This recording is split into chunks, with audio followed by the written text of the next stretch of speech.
On distingue deux personnes se dirigeant vers l'entrée du magasin. On tente de comprendre si elle est victime de cet homme. Est-elle consentante ou a-t-elle été kidnappée?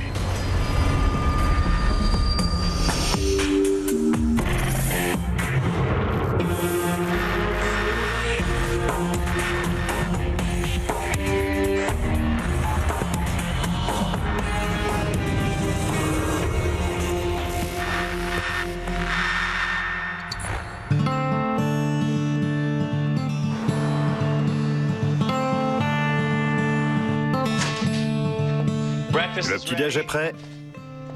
Ça m'a l'air délicieux, Philippe. Tu me trouves comment? Superbe. Ce lundi matin, Philippe Oakley, 52 ans, divorcé et remarié à Rhonda, prépare le petit déjeuner. Rhonda était pétillante. Dès qu'elle entrait dans une pièce, elle illuminait l'espace. Elle avait un cœur immense. Ta valise est prête? Oui. Ouais. J'ai eu beaucoup de chance d'avoir rencontré Rhonda.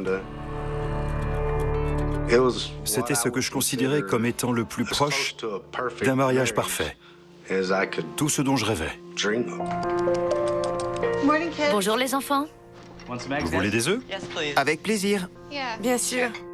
Issus du premier mariage de Philippe, Jenna et David sont récemment venus s'installer avec leur père et sa nouvelle épouse. Jenna avait 15 ans et David 13.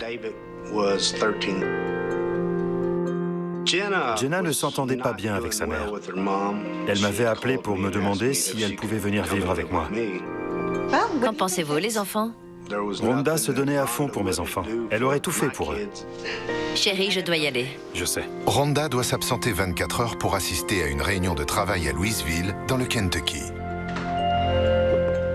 Dès que Rhonda partait, c'est comme s'il manquait une partie de moi-même. Chérie, ton thermos de café. On se téléphonait plusieurs fois par jour, le matin, l'après-midi, le soir. J'avais toujours envie de la voir revenir à la maison. Je t'aime. Je t'aime aussi. Elle me manquait déjà.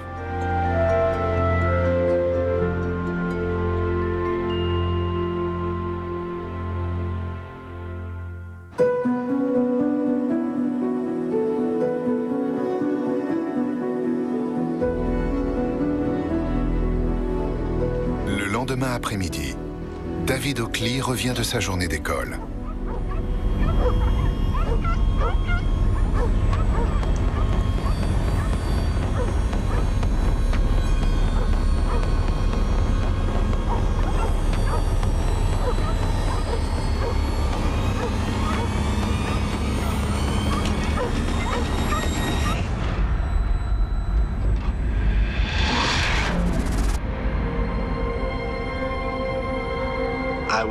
Je rentrais du travail en voiture lorsque David m'a appelé.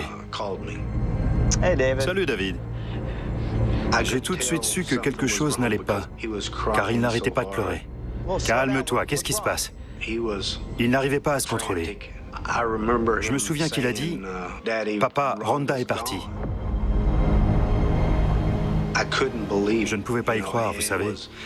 C'était comme si je faisais le pire cauchemar éveillé de ma vie. J'ai accéléré et je suis arrivé à la maison. Je me suis garé. Je savais que quelque chose clochait. Il y avait déjà beaucoup de policiers sur place. J'ai vu David et j'ai couru vers lui. « David !» Il n'arrivait pas à parler. « Ça va aller, je suis là. » Alors que j'étais encore sur la terrasse, un policier est venu me dire que Rhonda était décédée.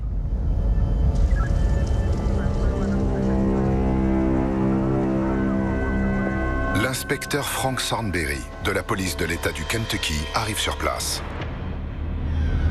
En descendant au sous-sol, dans la chambre d'amis, nous avons trouvé Rhonda Oakley sur le dos, avec un sac en plastique noir recouvrant son visage. Elle était allongée dans une mare de sang. Nous avons constaté de multiples traces de coups de couteau au niveau du cou. Cela ne ressemblait pas à une grosse dispute ni à une bagarre. À ce niveau, tout était possible. Avait-elle été attaquée par surprise? Avait-elle eu le temps de voir son agresseur? Que s'était-il passé? Autour de la maison, il n'y avait aucun signe d'effraction. Il y avait un bloc de couteaux dans la cuisine et l'un des couteaux manquait. En fouillant la maison, nous n'avons pas pu trouver ce couteau.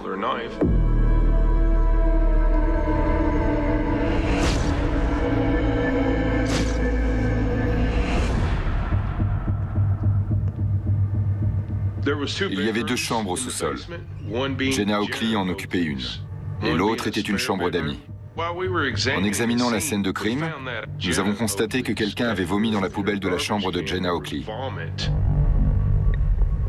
Nous avons trouvé cela très étrange.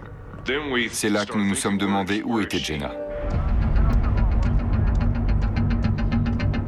Avez-vous des nouvelles de votre fille? J'avais reçu un message sur mon téléphone disant que Jenna n'était pas venue au lycée de la journée. En regardant dans le jardin, c'est là que j'ai remarqué que la voiture de Rhonda avait disparu. Y avait-il une voiture garée ici? Oui, une Civic blanche. Nous avons deux éléments. La voiture de Rhonda Oakley a disparu et Jenna Oakley, âgée de 15 ans, a également disparu. On tente de comprendre. Jenna est-elle également victime? Est-elle partie volontairement? A-t-elle été kidnappée?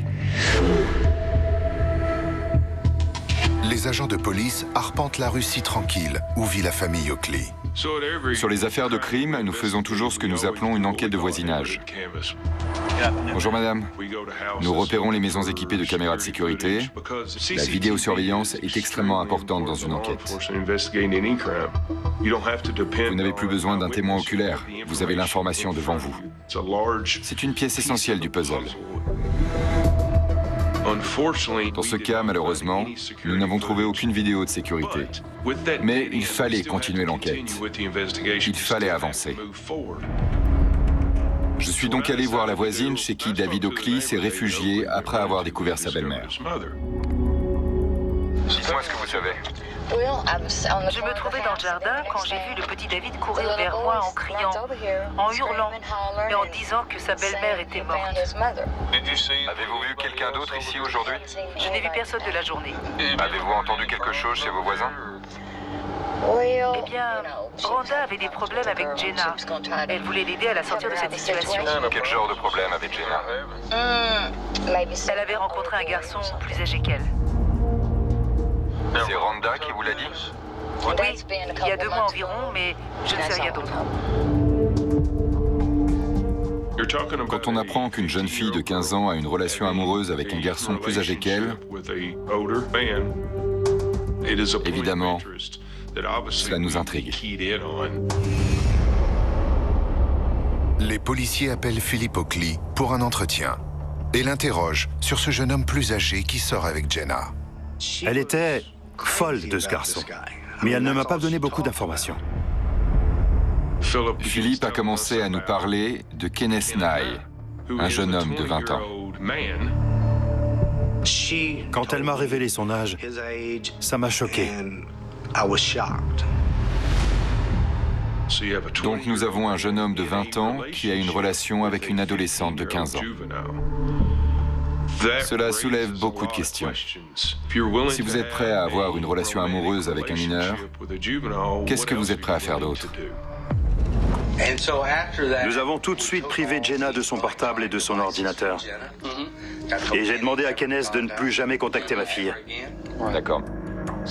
Vous aviez peur que Kenneth vienne essayer d'emmener votre fille? Ou peut-être même qu'il se montre violent? Oui.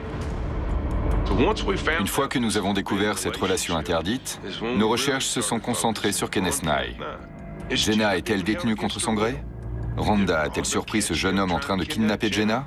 Nous ne savions rien.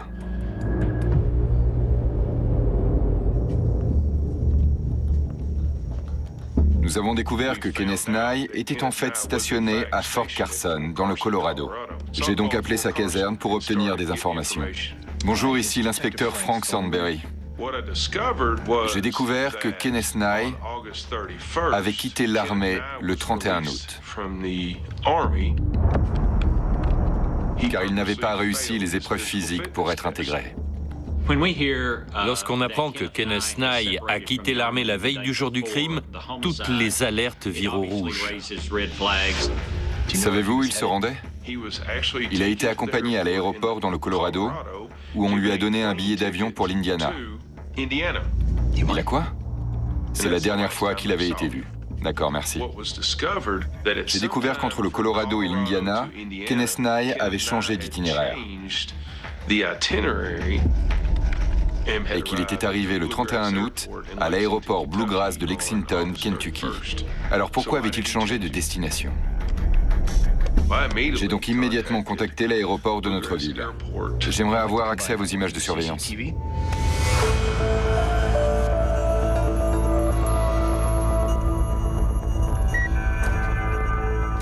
Les aéroports ont des caméras de sécurité partout. Vous pouvez regarder des heures et des heures de séquences enregistrées. Nous avons donc pu voir à quelle heure l'avion de Kenneth Nye est arrivé. Nous avons fait défiler l'enregistrement et nous nous sommes concentrés sur la porte d'arrivée de son vol.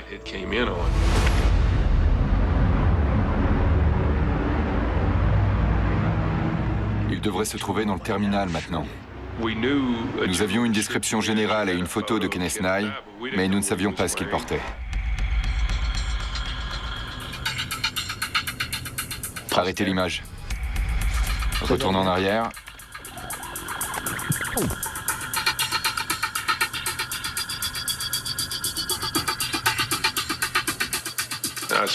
Je voyais un individu en train de marcher.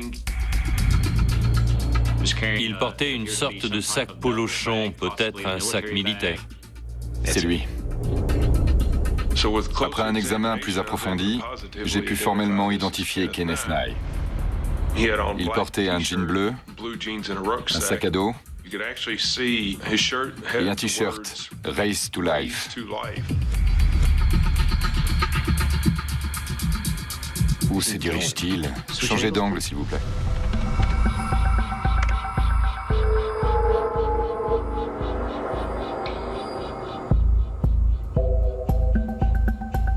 Kenneth Nye semblait détendu. Il marchait dans l'aéroport de façon naturelle, comme la plupart des gens. Relancez ce passage à vitesse lente, s'il vous plaît. Il n'y avait aucune nervosité apparente dans son allure. Il n'agissait pas non plus de manière suspecte.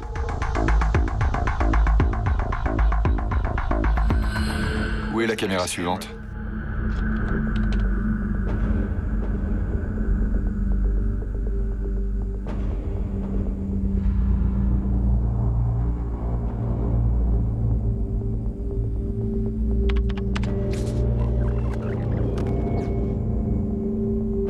Je cherche à savoir s'il a rencontré quelqu'un à ce moment-là. Mais en fait, rien sur ces images n'indique qu'il ait rencontré qui que ce soit dans l'aéroport. Nous savons maintenant que Kenneth Nye est arrivé dans le Kentucky la veille de la mort de Rhonda Oakley. Nous en avons la preuve. La dernière fois qu'il est repéré par les caméras de l'aéroport, Kenneth Nye se dirige vers l'arrêt de taxi. Il a bien quitté l'aéroport, mais nous ne connaissions pas sa destination. Dans quel taxi est-il monté? Il est extrêmement important de retrouver son itinéraire depuis l'aéroport. Il faut le retrouver rapidement, avant qu'il soit trop tard.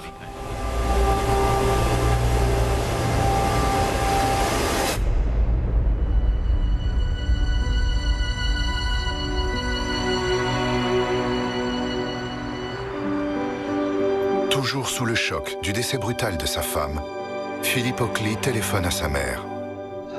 Bonjour, c'est Phil. Il m'a dit, Rhonda est morte. J'ai eu la respiration coupée, comme si la foudre m'avait frappée. Je suis restée tétanisée. J'aime beaucoup Rhonda. J'ai eu l'impression d'avoir perdu un de mes enfants. Il a fallu ensuite que j'appelle les enfants de Rhonda. J'étais dans un état second. Je pleurais, j'étais sous le choc. Je ne comprenais pas comment ça avait pu arriver. La pire journée de ma vie. Les inspecteurs ont un entretien avec David Oakley, dans l'espoir qu'il puisse faire la lumière sur les allées et venues de Jenna. J'ai besoin de savoir tout ce qui s'est passé hier matin. À quelle heure es-tu parti à l'école? Il était 7h06 quand mon bus scolaire est arrivé. 7h06. Et sais-tu où se trouvait ta sœur? Dans sa chambre au sous-sol. Et c'est la dernière fois que tu as vu ta sœur ce jour-là? Oui, monsieur. Que s'est-il passé ensuite? À mon retour de l'école, j'ai fait la vaisselle. Les chiens n'arrêtaient pas de gémir, d'aboyer et de gratter à la porte. Je suis alors descendu, j'ai ouvert la porte et elle était là sur le sol. Il y avait du sang partout. Je suis allé dans la chambre de ma sœur pour voir si elle allait bien, mais je ne l'ai pas vue. Alors j'ai couru dans les escaliers et j'ai vu les voisins qui passaient la tondeuse. J'ai couru pour leur demander si je pouvais utiliser leur téléphone. Ils m'ont laissé appeler les secours et après j'ai appelé mon père. Tu te souviens de ce que tu as dit à ton père au téléphone? J'ai dit, papa, maman est morte. Elle saigne, il y a du sang partout. Dépêche-toi de rentrer. L'ambulance et la police sont déjà là. Il a dit non. J'ai dit, si, dépêche-toi de venir. Et il est arrivé 2 minutes plus tard. Très bien. Et est-ce qu'il a dit autre chose après avoir dit non? Oui, il a dit, je suis là. Ok. Est-ce que ta sœur t'a parlé de Kenneth? Je me souviens qu'il y a eu une dispute au sujet de Kenneth quelques mois avant que mes parents lui enlèvent son téléphone. Très bien. Comment était sa relation avec sa belle-mère? Jenna écoutait jamais Rhonda, mais moi je m'entendais très bien avec elle. Tu l'appelais Rhonda ou maman? Je l'appelais Rhonda la plupart du temps, mais j'aurais préféré l'appeler toujours maman. Entrer dans ce sous-sol et découvrir un cadavre, le cadavre de la personne que vous appeliez maman, j'avoue que je ne peux pas imaginer les émotions que ce jeune garçon traverse. Nous avons décidé de faire appel au public. Nous avons donc lancé un avis de disparition dans les médias concernant Jenna Oakley, encore mineure, et donné des informations sur la voiture de Rhonda Oakley. Une adolescente de Danville dont la belle-mère a été assassinée est portée disparue. Jenna Oakley, 15 ans, a été vue pour la dernière fois mercredi au lycée du comté de Boyle. Elle portait des lunettes à monture noire et la police du Kentucky pense qu'elle pourrait circuler à bord d'une Honda Civic blanche. Dès que l'information est passée, nous avons reçu une information d'un chauffeur de taxi de Lexington. Vous avez des informations au sujet d'une de mes enquêtes, c'est exact? C'est fort possible. Je suis chauffeur de taxi. J'ai pris ce type à l'aéroport de Lexington et je l'ai conduit à Houstonville mercredi après-midi. Ce mercredi? Oui, le mercredi 31. Il a pris un certain Kenneth dans son taxi. Il est venu le chercher à l'aéroport Bluegrass entre 15 et 16 heures. Il avait environ 20 ans. Il m'a dit qu'il venait juste de quitter l'armée, qu'il était dans une caserne du Colorado. Il a dit qu'il était content d'avoir quitté l'armée. Enfin, rien d'autre qui sorte de l'ordinaire. Vous l'avez laissé à une adresse particulière ou juste dans la rue? Non, et c'était bizarre. Il a dit « Arrêtez-vous ici, je vais marcher. Je veux lui faire une surprise. » Je lui ai dit « Vous êtes sûr ?» Il a dit oui. Alors, il a pris toutes ses affaires et est parti en marchant. Et ce 31 août au soir, le chauffeur de taxi a vu Kenneth se diriger vers la maison de Philippe et Rhonda.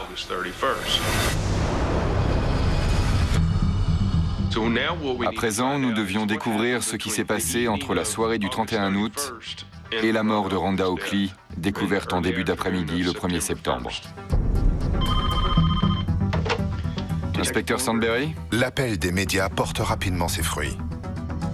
Nous avons reçu l'appel d'une personne qui aurait vu Jenna Oakley dans un centre commercial le 1er septembre en début d'après-midi. Très bien, j'arrive. Ce centre commercial se trouve à environ 3 km du lieu de l'homicide. Nous sommes allés sur place. Il fallait savoir s'il s'agissait bien de Jenna Oakley et si elle était avec Kenneth Nye.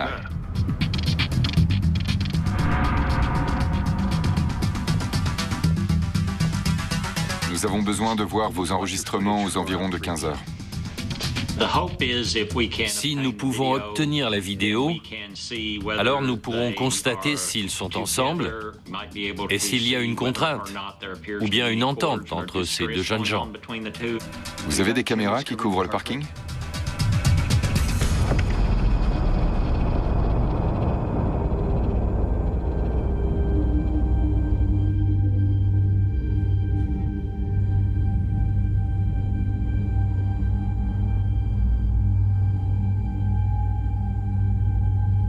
Arrêtez. Retournez en arrière. C'est eux? Nous détectons un véhicule qui semble correspondre à celui qui appartient à Rhonda Oakley.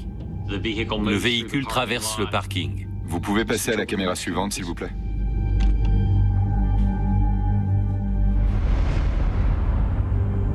L'immatriculation n'est pas visible, mais nous pensons que c'est le véhicule de Rhonda Oakley. L'autre angle, s'il vous plaît.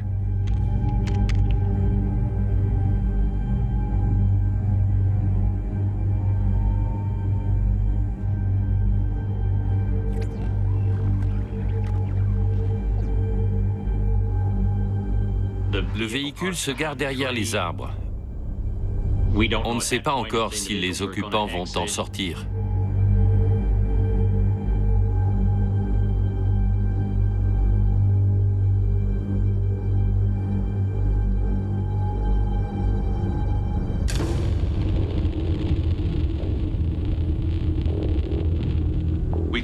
Nous pouvions voir deux silhouettes se diriger vers le magasin. Ils marchent extrêmement vite. Ils se rapprochent de l'entrée du magasin et nous constatons qu'il s'agit d'un homme et d'une femme. Stop, mettez en pause.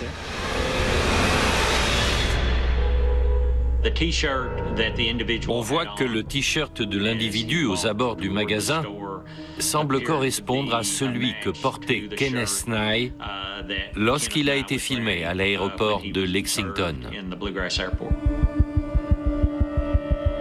C'est bien lui. Mais est-ce Jenna? Il faut savoir que depuis 2 jours, nous n'avons aucune trace de Jenna. Ils avancent jusqu'à la porte d'entrée et nous pouvons heureusement visualiser un angle de caméra différent.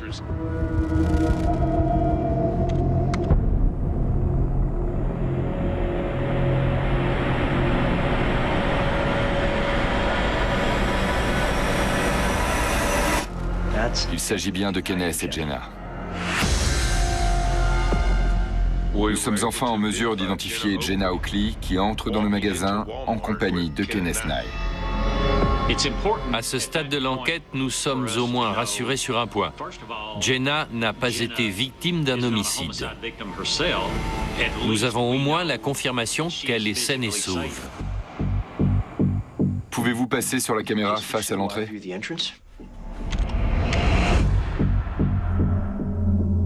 Nous avons donc commencé à regarder Jenna et Kenneth entrer dans le magasin. La caméra de l'allée, s'il vous plaît.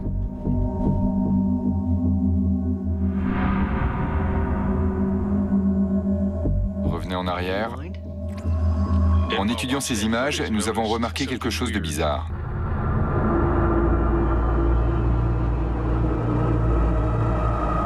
Jenna tend la main pour toucher le bras de Kenneth. Ce geste, qu'on peut qualifier de romantique, prouve qu'il y a toujours une intimité entre eux. Aucun doute pour nous. Leur relation amoureuse continue.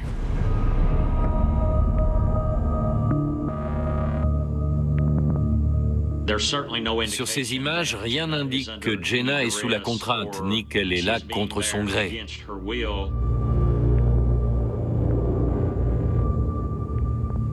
Nous constatons que Jenna marche devant Kenneth Nye, donc qu'elle sait vers quel rayon se diriger, alors que lui ne semble pas savoir. On dirait presque que Jenna dirige la situation, qu'elle est aux commandes à ce moment précis. Cela a commencé à éveiller nos soupçons sur l'implication réelle de Jenna. Est-ce une version d'un Roméo et Juliette qui aurait pris un mauvais tournant? Est-ce Jenna qui aurait commis le meurtre?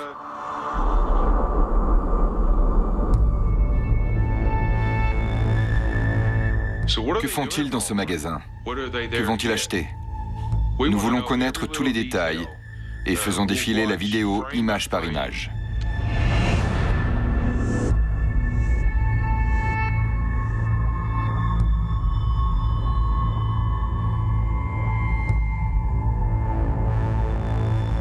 Qu'achètent-ils? Nous observons Jenna qui s'adresse à un employé du magasin. Cet employé n'est évidemment pas conscient du fait que ces deux personnes ont très probablement commis un meurtre à quelques kilomètres du magasin, un meurtre extrêmement violent.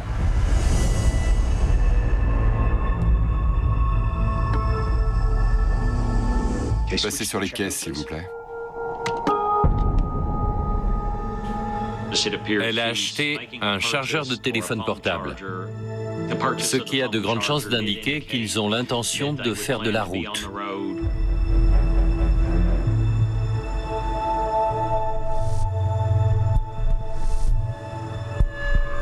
Maintenant, la caméra près de la sortie.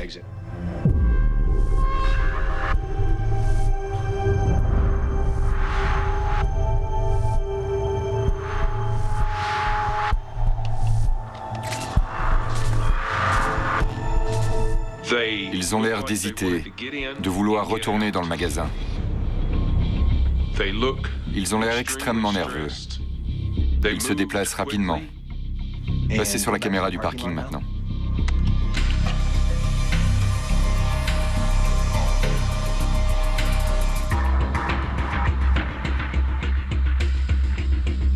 Nous les suivons hors du magasin. Ils sont dans l'une des allées du parking. Et montent à bord du véhicule blanc. Et ensuite, vous voyez qu'ils quittent le parking.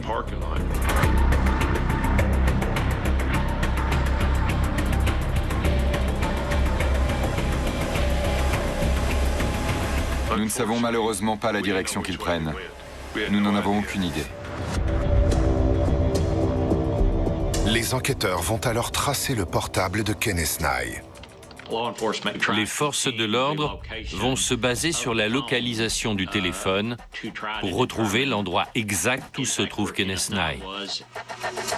La première trace nous provient de Glasgow, dans l'État du Kentucky, à 2 heures de distance de Danville. Nous savons maintenant que le téléphone de Kenneth Nye est dans le Kentucky. Ensuite, nous avons une autre trace à l'extérieur de Nashville, dans le Tennessee. Mais c'est très frustrant car nous n'avons pas l'information en direct. Le problème, c'est que ces traçages nous parviennent avec 30 minutes de retard. J'en déduis qu'il éteint son téléphone, puis le rallume pour une raison quelconque. Il est donc pratiquement impossible de savoir où se trouve Kenneth Nye en temps réel.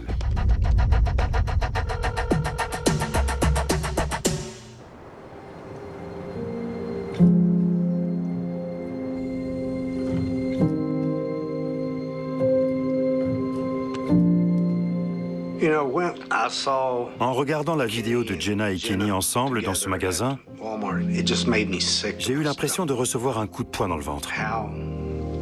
Comment des êtres humains peuvent-ils commettre un acte pareil et ensuite aller nonchalamment faire des achats? À mon avis, ils sont insensibles.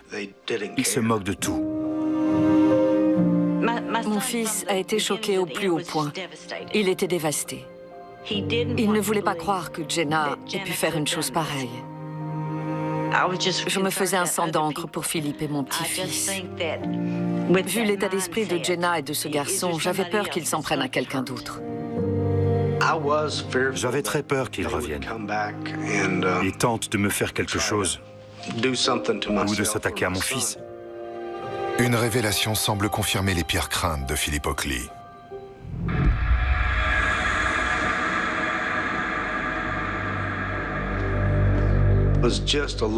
Ça s'est passé un peu avant que le drame n'arrive. Rhonda avait trouvé le journal de Jenna dans sa chambre. Il y était écrit qu'elle me détestait et qu'elle détestait aussi Rhonda, mais que ça n'avait pas d'importance parce qu'on allait bientôt mourir. Coucher ces phrases sur le papier est déjà assez troublant. Lorsque vous lisez ce type de détails, en particulier l'ordre dans lequel les homicides sont commis ou leur description, cela révèle une véritable fureur et une rage chez la personne qui a écrit ces phrases. Comment votre propre enfant peut-il prévoir de vous tuer? En tant que parent, vous ne pensez jamais qu'un de vos enfants serait capable d'une telle chose. C'est impensable.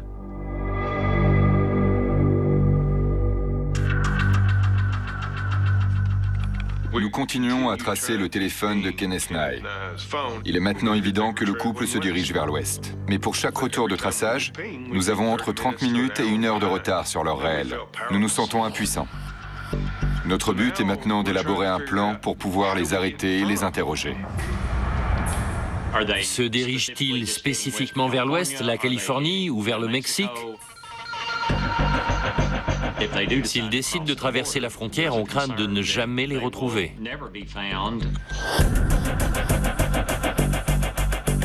C'est alors que 3 heures plus tard, nous recevons le retour du traçage. Kenneth Nye est sur l'autoroute 40 en direction de l'ouest. Ce 3 septembre, tous les enquêteurs sont en alerte.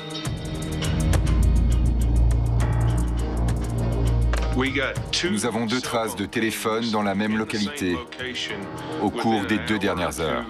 Ils se sont arrêtés. Le signal vient de Tucumcari au Nouveau-Mexique. Il nous faut la police locale.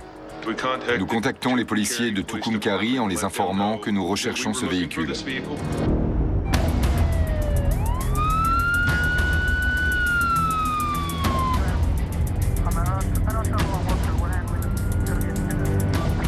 Ils se rendent à l'endroit que nous leur indiquons.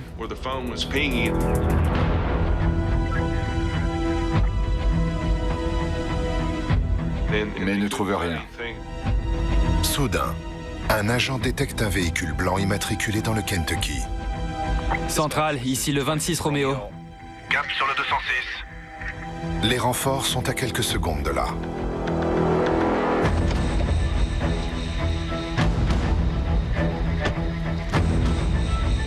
L'agent de police de Tucumcari constate qu'il y a 2 occupants dans le véhicule, un à la place du conducteur et un sur le siège passager. Il s'approche du véhicule, sa lampe est allumée, et tout à coup, le véhicule démarre. Il tente de prendre la fuite. Elle est à l'intérieur. Tu peux l'amener ici. La caméra corporelle de l'agent de police saisit les images de l'arrestation.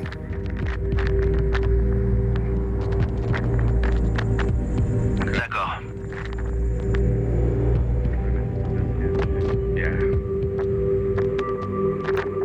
Vous l'avez fouillé?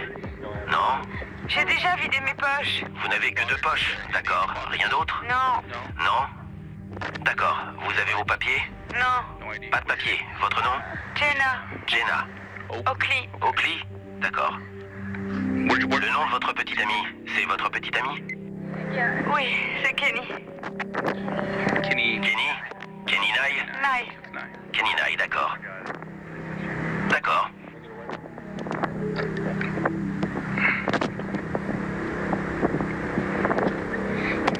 Vous avez quel âge? 15 ans.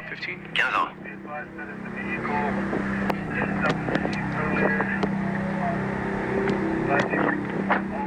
Et là, on m'informe que Kenneth et Jenna ont été arrêtés. Ce fut un vrai soulagement. Vos papiers sont dans vos bagages? Votre nom? Kenneth Nye. Kenny Nye. À qui est cette voiture? À Rhonda. Pardon? C'est sa voiture? C'est la voiture de sa famille? D'accord. Nous avons passé des heures à les traquer, à les poursuivre, toujours à 2 doigts de les perdre. Et nous avons enfin réussi à les coincer.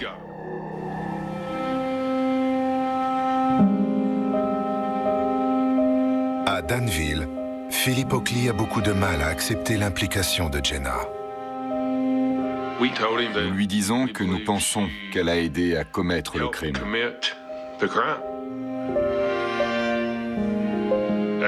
Comment me sentirais-je à sa place? J'avais du mal à imaginer qu'on m'annonce une telle chose. Je pensais que Jenna allait bien, que nous avions traversé une mauvaise passe et que c'était derrière nous. Tout ce travail accompli, tout ce temps passé à discuter avec Jenna, commençait à porter ses fruits. C'était ce que je pensais. Et puis, ce jour est arrivé. Ça a été la pire journée de ma vie. Je vous comprends. Je suis désolé. Ma femme était l'une des meilleures personnes que j'ai jamais connues, que je ne connaîtrai plus jamais. Et si je pouvais échanger ma place contre la sienne, je le ferais tout de suite. J'aurais aimé avoir une boule de cristal pour voir ce qui allait arriver. Maintenant, j'ai perdu 2 personnes. Ma fille et ma femme. Mon fils n'aurait jamais dû voir ce qu'il a vu. Et ma femme ne devrait pas être morte en ce moment. Ceci est une tragédie inutile, qui n'aurait jamais dû arriver. J'ai toujours dit que je ne pourrais jamais détester quelqu'un, mais en ce moment, je déteste ma fille. C'est terrible de dire que vous détestez votre enfant, mais c'est ce que je pense.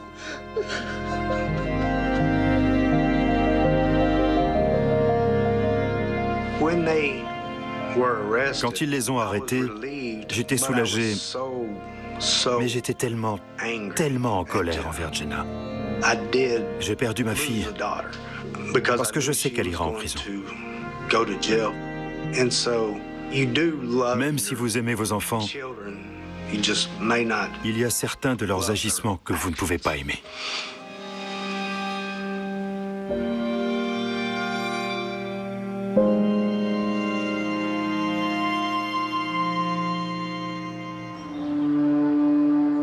Jenna Oakley est incarcérée au centre de détention pour mineurs de Tucumcari.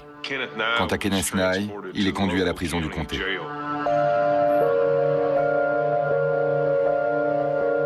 Le lundi 5 septembre 2016, les gardiens de prison sont appelés à la cellule de Kenneth Nye.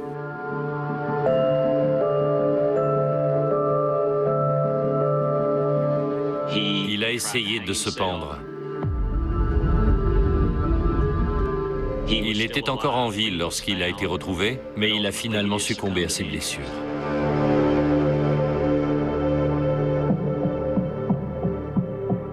Dans sa cellule, Kenneth Nye a laissé un message s'accusant du meurtre de Rhonda. La lettre qu'il a laissée était une tentative d'endosser l'entière responsabilité du meurtre et d'innocenter Jenna. Très honnêtement, on peut se demander s'il dit la vérité ou pas. Et il serait important de savoir qui a brandi le couteau et qui a réellement commis l'acte qui a tué Rhonda. La seule personne à le savoir est Jenna. Jenna est transférée dans le Kentucky pour un interrogatoire. Je vais juste préciser que tu as maintenant l'opportunité de parler et de dire toute la vérité dans ton propre intérêt. J'ai retenu des trucs pendant très longtemps et ça a pris de plus en plus de place, jusqu'à ce que j'atteigne mon point de rupture. J'avais l'impression de ne plus pouvoir supporter la situation. Je pense qu'elle était en colère contre toute sa famille, mais surtout contre Rhonda et Philip, parce qu'ils ne voulaient pas qu'elle ait une relation stable avec Kenneth Nye. Kenny ne devait pas être ici, non? Non, il a quitté l'armée mercredi et ensuite... Il a passé la nuit chez toi? Oui, dans ma chambre. Quelqu'un savait qu'il était avec toi? Non, personne. C'est vrai? Oui, je suis restée à la maison après l'école et nous étions dans ma chambre. J'avais ramené un couteau. Où l'avais-tu pris? Dans la cuisine. À un certain moment, elle a pris la décision de monter à l'étage pour récupérer un couteau de cuisine, ce qui indique qu'elle planifiait la mort de Rhonda.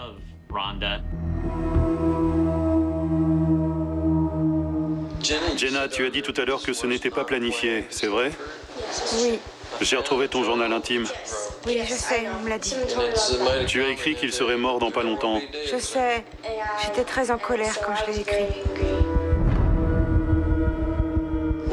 Avais-tu prévu de tuer ton petit frère, Rhonda, et ton papa? Tu avais prévu de faire ça? En fait, j'y avais pensé, mais c'était fou. Pour elle, c'était comme dire une blague. Elle a dit ça sur le ton de la rigolade. Et cela m'a surpris. Voilà, ta belle-mère est morte et tu rigoles un peu? C'est très inquiétant et glaçant. Donc tu es au sous-sol. Rhonda rentre à la maison et elle descend dans la buanderie. Oui, elle a fait une lessive et elle est venue dans ma chambre. Elle a dit « Qu'est-ce que tu fais à la maison ?» J'ai dit « Je suis restée à la maison après l'école. » Et puis elle s'apprêtait à me dire quelque chose de pas gentil et ça m'a rendue folle de rage. Quand elle t'a vu, où était Kenny? Dans ta chambre? Dans ma chambre, cachée. Caché derrière la porte? Dans les toilettes? Oui, non, dans les toilettes. Elle ne savait pas qu'il était là, avant qu'il vienne m'aider. C'est toi qui as commencé à l'étouffer en premier? Ouais. Il s'est mis derrière elle parce qu'elle était trop grosse pour moi. Tu l'as étouffée? Elle a perdu connaissance? Je crois que oui. Elle était au sol? Oui. Je ne savais pas si elle était morte ou pas.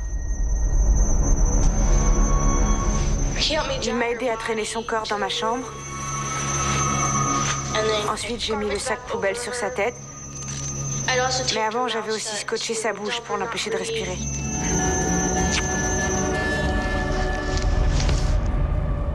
Que s'est-il passé ensuite? Je l'ai poignardé. Dans le cou. Combien de fois l'as-tu poignardé? J'ai essayé une fois, mais le couteau n'entrait pas, alors j'ai dû le faire plusieurs fois jusqu'à ce qu'il entre dans son cou. Et Kenny flippait tellement qu'il a été vomir dans la poubelle. Son attitude m'a vraiment surpris. Il y avait de la froideur dans son regard et son attitude. Comment une adolescente de 15 ans peut-elle tuer sa belle-mère pour l'amour d'un jeune homme? Que s'est-il passé ensuite? On a pris la voiture. J'avais emporté le couteau avec moi. Le téléphone de Kenny était presque déchargé, alors on est allé dans un magasin. Il fallait qu'on trouve un chargeur. On est allé dans un magasin en acheter un. Un chargeur de téléphone? Oui, un truc pour la voiture. On est allé à la station-service. J'ai pris le couteau et je l'ai jeté dans la poubelle de la station-service où on s'est arrêté. Quelle station-service? Aucune idée. Je suis sûre que vous avez entendu ça beaucoup de fois, mais je suis désolée. De quoi es-tu désolée? De ce que j'ai fait. Je l'ai tué. En octobre 2016, face aux aveux contradictoires de Jenna et ceux laissés par Kenneth, le procureur retient contre Jenna les accusations de complicité de meurtre et de vol de véhicule.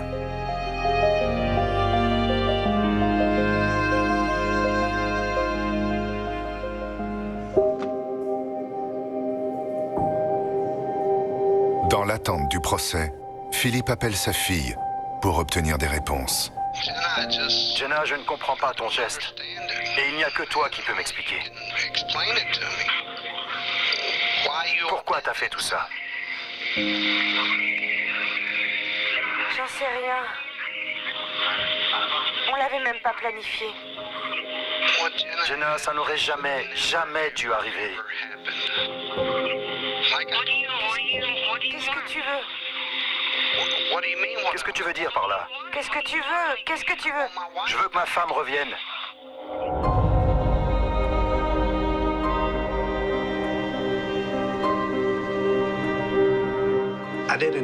Je ne savais pas quoi dire, vous savez.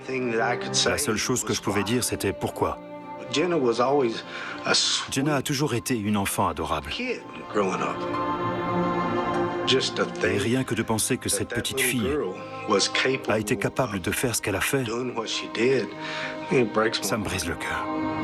Kenneth Nye, ayant également revendiqué la responsabilité de la mort de Rhonda, les aveux de Jenna seront sans doute insuffisants pour obtenir une condamnation pour meurtre lors du procès.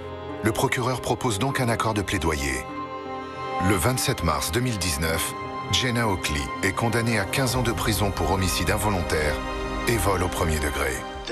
En aucun cas, d'une façon ou d'une autre, la peine prononcée n'est assez longue. Pour moi, il est incompréhensible qu'une personne puisse ôter la vie de quelqu'un et que la peine de prison soit aussi courte. Jenna restera toujours ma fille. Et je déteste ce qu'elle a fait. Ça me répugne.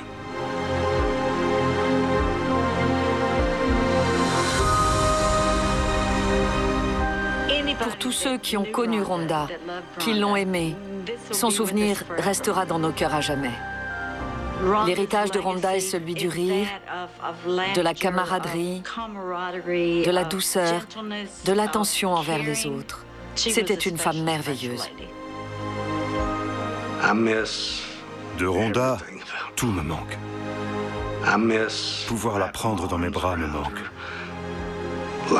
M'allonger auprès d'elle le soir me manque. Tout d'elle me manque.